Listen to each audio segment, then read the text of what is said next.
Hello বন্ধুরা, দেখো আজকে আমি মেশিনে বসে পড়েছি। মেশিনে তো বসতে পারিনি, আজকে কিছু হাত সেলাই বাকি পড়ে গেছে অনেক দিন ধরেই। এখন কিন্তু কদিন ধরে আমি আবার রেডিমেড মাল নিয়েছি, তো আমি রেডিমেড মালও করছি আর বাদবাকি সময়টা অর্ডারিগুলো করছি।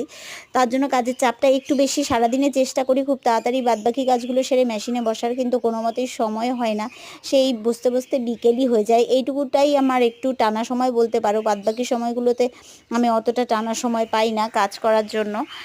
আহ, কিন্তু দুপুরবেলা সত্যি বলছি, বিশ্বাস করো, হাত সেলাই করতে গেলে খুব কষ্ট হয়, ভীষণ ঘুম পায় আমার। তো এখন শীতকাল তাই ঘুম পাচ্ছে, আর গরমকালে কি হবে, তখন তো আরও বেশি করে ঘুম পাবে। কিন্তু ঘুম পাক আর যাই পাক, লোকের অর্ডার, কাজ তো করতেই হবে, সেই ভেবেই কিন্তু আমি দেখো সেলাইটা করেই চলেছি। আজকে কিন্তু ডিসিশন নিয়েছি যে যেমন করেই হোক পুরোনো কাজগুলো সব শেষ করব, করে নিয়ে বাদবাকি নতুন কাজগুলো কাল থেকে ধরবো, দেখি কতটা করতে পারি। টার্গেট তো নিয়েছি পুরোনো কাজগুলো শেষ করার, আর এগুলো হাফ হাফ করে অনেক দিন ধরে পড়েছিল, চলো সেটাই করি। টাটা।